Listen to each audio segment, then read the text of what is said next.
السلام علیکم ورحمۃ اللہ وبرکاتہ۔ امید کرتا ہوں کہ آپ تمام احباب بخیر و عافیت سے ہوں گے۔ میں ہوں محمد ہارون ہاشمی، آپ تمام احباب کو خوش آمدید کہہ رہا ہوں۔ ایک اہم خبر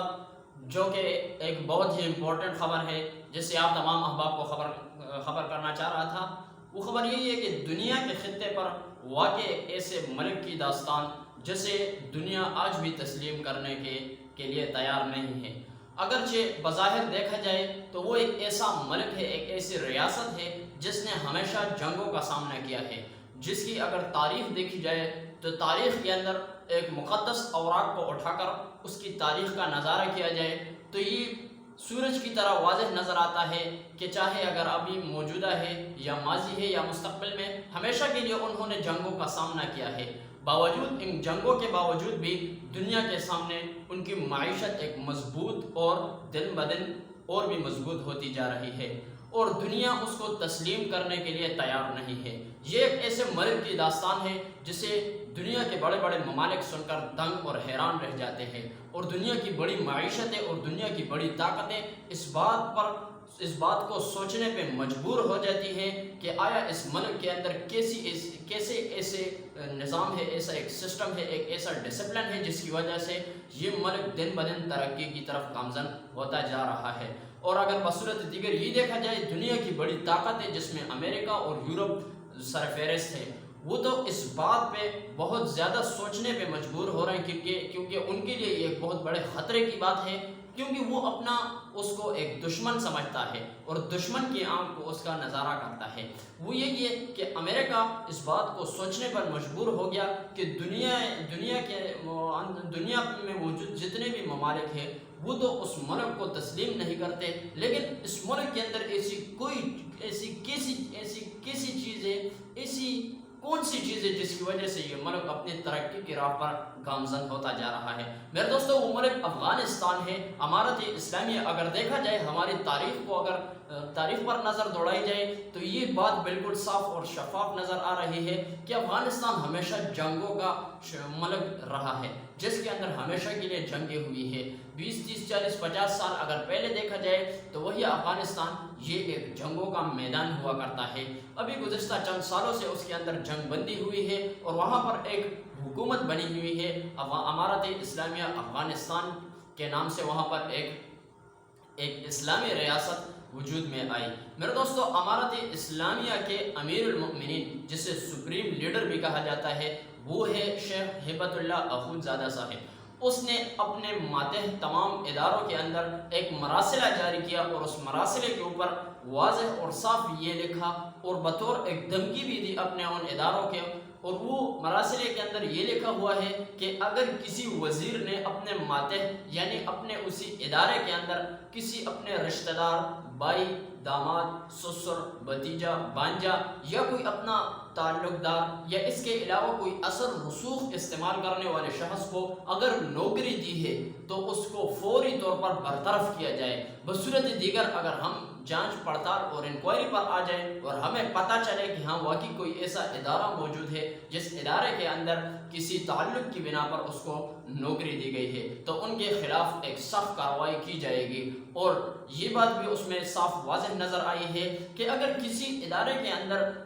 جس آدمی کا حق نہیں ہے اور باوجود اس کو حق دیا گیا ہے اور وہ کسی منصب اور عہدے پر براجمان ہے، تو یہ اللہ رب العزت کے عذاب کا ایک سبب بھی ہے۔ باقاعدہ یہ وہ الفاظ ہیں جس مراسلے کے اندر امیر المؤمنین کی طرف لکھے گئے ہیں، امیر المؤمنین نے لکھے ہیں، اور دیگر جو ماتحت ادارے ہیں، جو اداروں کے سربراہان ہیں، ان کو یہ نوٹس بھیج دیا گیا ہے۔ میرے دوستو، اگر دیکھا جائے تو افغانستان کو دنیا کے اندر کسی بھی ملک نے ابھی تک تسلیم نہیں کیا ہے۔ صرف چین وہ واحد ملک ہے جس نے امارت اسلامیہ کو تسلیم بھی کر لیا ہے اور افغانستان کے اندر اپنا سفارت خانہ بھی کھول دیا ہے۔ اور دنیا بھی حیران ہے کہ افغانستان کے اندر معاملات، تعلقات دنیا کے ساتھ نہیں ہے، لیکن اس کے باوجود اس کی کرنسی دن بدن اتنی مستحکم کیوں ہوتی جا رہی ہے۔ اگر دوسری طرف دیکھا جائے تو ان کے زر مبادلہ کے ذخائر دن بدن روز بروز بڑھتے جا رہے ہیں۔ اگر دیکھا جائے دوسری طرف تو ان کی معیشت جو ہے وہ مضبوط اور مستحکم ہوتی جا رہی ہے، اور ترقی کی راہ پر وہ ایسے گامزن ہے،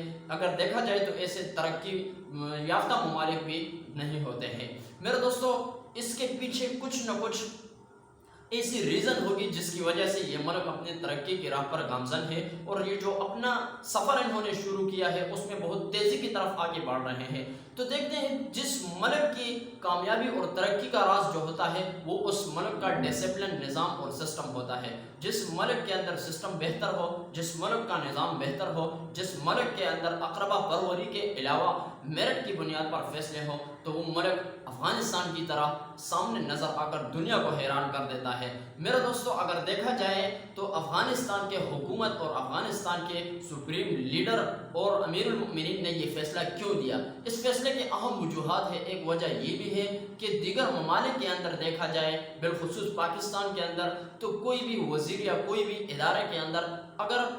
تقرری ہوتی ہے تو میرٹ کو بنیاد بنا کر اس کے میرٹ کا مکمل خاتمہ کر دیا جاتا ہے، اور اپنی اقربا پروری یا سیاسی رشتہ داری کی وجہ سے اس نوکری اور اس عہدے پر اس آدمی کو براجمان کیا جاتا ہے۔ اگر ہم دیکھیں افغانستان کی ترقی کا راز بھی یہی ہے کہ دیکھو امیر المؤمنین کو اس بات کا بخوبی اندازہ ہے کہ دیکھو اگر حق پرستوں کو اس کا حق نہیں ملے گا تو یہ اللہ رب العزت کی طرف سے ایک آسمانی آفت کے آنے کا سبب بھی ہو سکتا ہے۔ دوسری وجہ یہ ہے کہ اگر ہو سکتا ہے کہ کسی ادارے کے اندر ایک ایسا شخص موجود ہو جس کو اس منصب پر بیٹھنا یہ اس کے لیے لائق اور فائز نہیں ہے، لیکن باوجود اگر وہ بیٹھتا ہے، مثال کے طور پر ہم یوں کہیں کہ ایک ڈاکٹر ہے، اس کا کام ہے مریضوں کا علاج کرنا، اگر ہم اس کو انجینئرنگ کی کرسی پر بیٹھا دیں یا کسی بلڈنگ بنانے کی اتھارٹی پر اس کو بیٹھا دیں یا کسی بڑے عہدے پر اس کو فائز کر دیں، تو ہم سب کو پتہ ہے کہ بلڈنگ اوپر جانے کی بجائے روز بروز نیچے آتا جائے گا۔ یا اسی طرح اگر بصورت دیگر ہم یوں دیکھیں کہ کسی انجینئر کو کسی ہسپتال میں بیٹھا دیں اور مریضوں کا علاج کرے، تو مریض بہتر ہونے کی بجائے دن بدن اپنے تباہی کی طرف جاتے رہیں گے۔ اسی طرح اداروں کی صورتحال بھی ہے۔ اگر اداروں کے اندر کوئی ایسے اشخاص، کوئی ایسے لوگ موجود ہیں کہ واقعی وہ اس ادارے اس فیلڈ سے تعلق رکھنے والے ہیں، تو وہ اس فیلڈ کو مزید بہتر بنانے کے لیے اپنی کوشش کرتے رہیں گے۔ لیکن اگر کوئی ایسا آدمی جس کو اس فیلڈ سے کوئی وابستگی نہیں ہو، اس فیلڈ سے اس کا کوئی تعلق نہیں ہو، اس فیلڈ کو وہ جانتا نہیں ہو، تو ترقی کی بجائے اس کو تنزلی اور تباہی کی طرف لے کر جائے گا۔ میرے دوستو، اگر دیکھا جائے تو افغانستان کی ترقی کا راز بھی یہی ہے کہ کسی ادارے کے اندر کوئی بھی ایسا شخص موجود نہیں ہو جو میرٹ کی بنیاد کے بغیر وہ آ کر عہدے اور منصب پر براجمان ہوا ہو۔ میرے دوستو، اگر دیکھا جائے افغانستان کے علاوہ دیگر ممالک، بالخصوص ہم اپنے ملک کی بات کرتے ہیں، تو دیکھو ہمارے ملک کے اندر اگر وزیر اعظم آتا ہے تو اس کی پہلی ترجیح یہی ہوتی ہے کہ اس کے رشتہ داروں کو بڑے سے بڑے عہدوں پر فائز کیا جائے۔ اگر دیکھا جائے کوئی وزیر اپنی وزارت سنبھالتا ہے تو وزارت سنبھالنے کے بعد اس کا پہلا کام یہی ہوتا ہے کہ اس کے ماتحت جتنے بھی لوگ ہوں اور جتنے بھی عہدے ہوں، وہ عہدے اس کے رشتہ دار، اس کے تعلق اور اس کے سیاسی پارٹی والوں کو ملنے چاہیے۔ جب مل جاتے ہیں تو اس کا رزلٹ ہمارے سامنے ہے کہ ہم دن بدن ترقی کی بجائے تنزلی کی طرف آتے جا رہے ہیں۔ اور اگر دیکھیں تو دوسری طرف دیکھیں، امارت اسلامیہ کی ترقی کا جو راز ہے وہ ایک ہی چیز ہے، صاف، شفاف اور کرپشن سے پاک نظام ہے۔ اسی طرح اگر دیکھیں ہم اپنے ملک کو، تو ہمارے ملک کے اندر کوئی بھی ایسا ادارہ نہیں ہے جو اس ناسور اور اس مہلک بیماری میں مبتلا نہ ہو۔ دیکھیں تو روزانہ ایک نئے اسکینڈل سامنے آتے ہیں۔ یہی اس ملک کی تنزلی اور اس ملک کی تباہی کا جو اہم راز ہے وہ ہے کرپشن، وہ ہے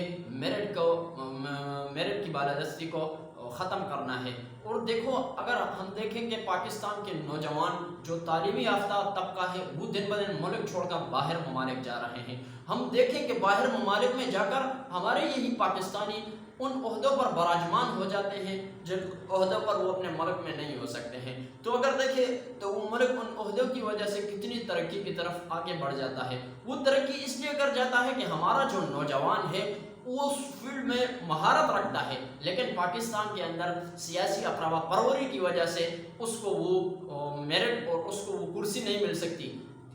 تاکہ وہ اپنے ان صلاحیتوں کو بروکار لا کر اس ادارے کو مزید بہتر بنا سکے اور اس کو ترقی کی راہ پر گامزن کر سکے۔ اگر پاکستان میں اس کو نوکری نہیں ملتی، دیگر ممالک، باہر ممالک میں جا کر وہ اپنی تمام تر صلاحیت، اپنے تمام تر توانائیاں سامنے لا کر ان ممالک کے اندر اپنی محنت کوشش کر کے ان اداروں اور ان ممالک کو وہ ترقی کی بہترین راہ پر گامزن کرنے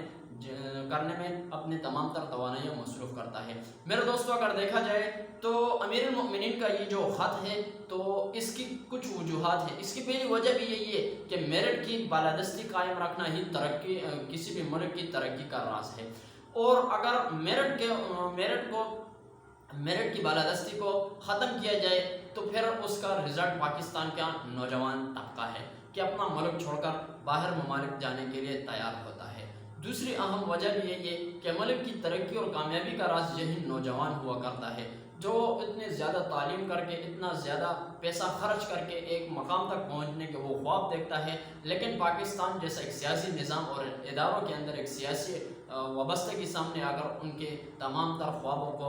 اپنے پیروں تلے اور رون کر وہ ختم کر دیتے ہیں۔ تو میرے دوستو اگر افغانستان کی تعمیر ترقی کا جو راز ہے وہ ہے اسلامی قانون کا نفاذ ہے۔ اگر دیکھیں پاکستان کے اندر اگر اسلامی شرعی قانون کا نفاذ عمل میں لایا جائے اور اداروں کو اس بات کا پابند بنایا جائے کہ اگر میرٹ کی بالادستی کو قائم رکھا جائے گا تب انہی اداروں کی کامیابی کا یہی راز ہوگا، اور اگر اوپر کرسی میں بیٹھا ہوا شخص جس طرح افغانستان کے اندر امیر المؤمنین اور سپریم لیڈر شیخ ہیبت اللہ اخونزادہ تمام اداروں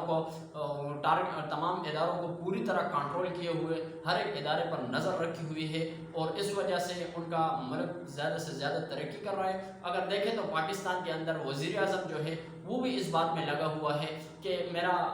چچا زاد بھائی، میرا دوست، میرا بیٹا، میرا رشتہ دار کس طرح بہتر ہوگا، وہ یہ نہیں سوچتا ہے کہ میرا ملک کس طرح بہتر ہوگا۔ اس لیے یہی وجہ ہے کہ وہ ملک آج باوجود جنگوں کے، باوجود ان کے پاس وسائل کی بجائے مسائل ہیں، اور اگر ہم دیکھیں تو ہم 75 سالوں سے یہی ایک ہی ڈنڈورا پیٹ کر آ رہے ہیں کہ ہم ترقی کی راہ پر گامزن ہیں، ہم یہ ہیں، ہم وہ ہیں، لیکن اگر دیکھا جائے تو ہم آج افغانستان سے بھی بہت نیچے گر چکے ہیں۔ اس کی بڑی وجہ بھی یہی ہے کہ ہمارے اداروں کے اندر جو میرٹ ہے، جو میرٹ کی تقرری اور جو میرٹ کی بالادستی کو قائم رکھنا ہے وہ نہیں ہے، جس کی وجہ سے اداروں کے اندر ایسے لوگ بیٹھ جاتے ہیں جن کو اداروں سے نہیں بلکہ اپنے آپ کی ترقی کو وہ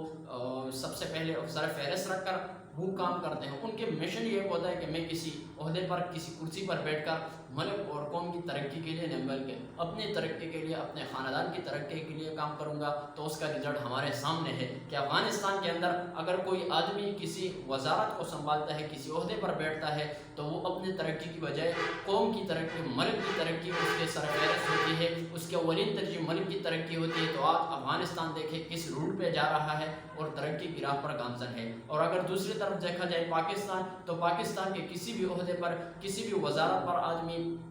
عہدے پر قائم ہو جائے تو اس کی ایک ہی سوچ ہوتی ہے کہ میں کس طرح اپنے آپ کو بہتر بنا سکوں گا۔ اس کے سوچ یہ نہیں ہوتی ہے کہ ہمارا ملک، ہماری قوم کس طرح ترقی کرے گی، بلکہ اس کی سرفہرست اور اولین ترجیح یہ ہوتی ہے کہ میں اس ادارے، اس کرسی پر بیٹھ کر میں کس طرح